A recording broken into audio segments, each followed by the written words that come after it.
here. Can he finish it off? The answer is going to be no. That's an ace, and that should be SKT winning the game. Hey everyone, Jad here. In Week 6 of the 2017 LCK Spring Split, KT Rolster faced SK Telecom T1 in a battle for first place in the league.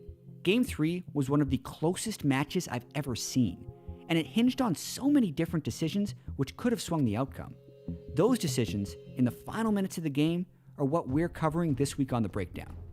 Having split the first two games, the KT Rolster and SKT series was at its breaking point.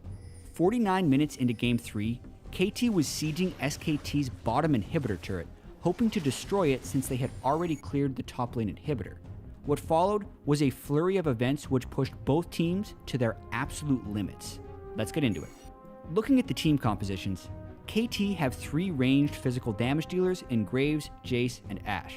Because of this, they can take down SKT's base incredibly quickly when given the chance.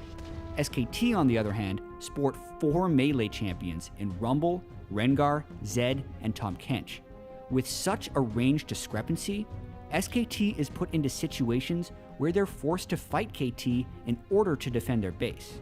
Successful fights for SKT involve Huni landing an equalizer onto the ranged damage dealers of KT, while Faker's Zed and Blank's Rengar fly in for the assassinations, all the while Bang's Jhin lends aid from afar with Curtain Call.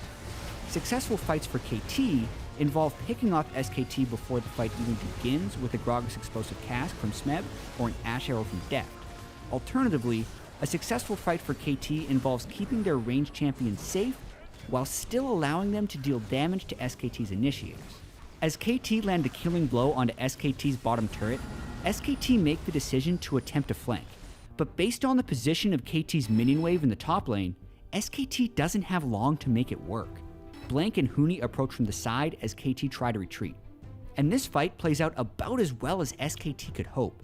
Huni lands a picture-perfect equalizer that touches all of KT's main threats, Bang opens up with Curtain Call, Faker and Blank fly in to follow, and as if that wasn't enough, Wolf and Huni utilize Abyssal Voyage to pick off Pawn and save Faker.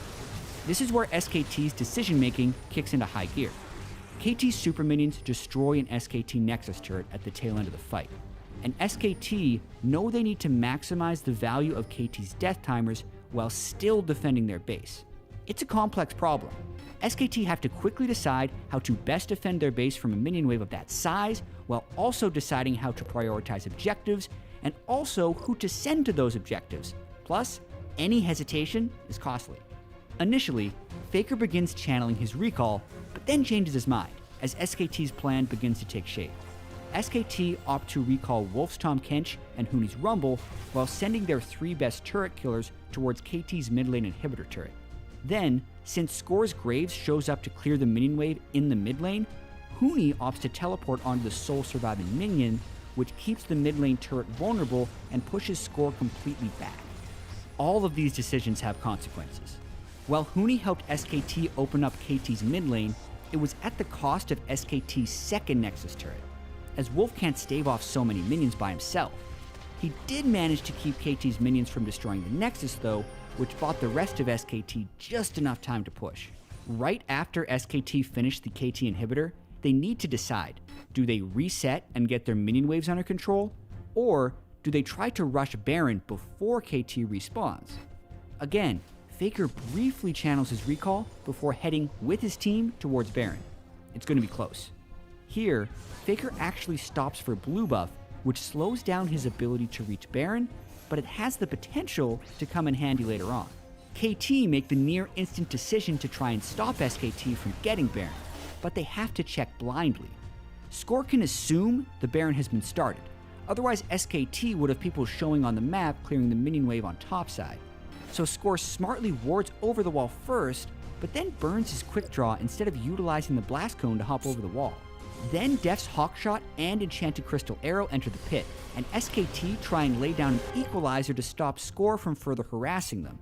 SKT do push Score out of the pit and finish Baron, but end up barely getting caught by KT as they retreat. Blank falls to Score, and Huni narrowly prevents his GA from proccing with a flash away. Now with a 5v4 and a defenseless Nexus, KT make the call to move to top lane and look to end the game. And since SKT sacrificed their Nexus turret minutes earlier, they have almost no defensive aid from KT's push. This fight throws KT into yet another complex decision. Do they fight SKT first and attempt to win the fight before killing the Nexus, or do they rush the exposed Nexus and hope that SKT can't kill them in time? But what if KT would have tried something completely different? By rushing towards SKT's base, they are opting to not get Elder Dragon. If KT had instead opted to run for Elder Dragon after their kill onto Blank, they could have secured it and then attempted an Elder Dragon empowered 5v5 push some minutes later. What matters though is the impact and execution of the decision they do make. KT go for the 5v4 fight. Smeb attempts a pick onto Faker with Body Slam Flash, but Faker dodges the explosive cask with Deathmark. Bang opens up a curtain call, but fails to account for Score, who dashes into Bang and nearly ends his life. Bang flashes for safety, and Huni stalls with Zhonya's Hourglass. At this point, KT look to be in position to hit the Nexus and potentially win. However, they commit to continuing the fight. Huni's Guardian Angel procs, and immediately after reviving, he's devoured by Wolf's Tahm Kench. This buys just enough time for Equalizer to come off of cooldown. As Huni lays it down, the fight miraculously turns around in SKT's favor. Additionally, since Faker is wearing that blue buff, he has the energy necessary to carry on fighting, proccing multiple Guardian Angels and completing the ace onto KT Rolster. Now, with giant death timers on all of KT, minions right outside of KT's base, and a down mid lane inhibitor, SKT make one of their simplest decisions of the game: run it down mid for the victory. And looking back, SKT and KT pushed each other to the max. This 4-minute sequence was filled with incredibly complex decisions that required instant responses and great execution. While KT's decision to go for the 5v4 fight didn't pan out, there were just so many variables to account for.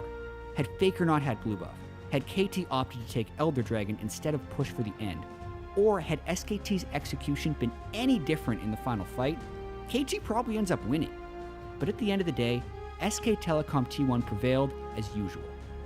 And with the win, SKT moved into sole position of first place in the 2017 LCK Spring Split.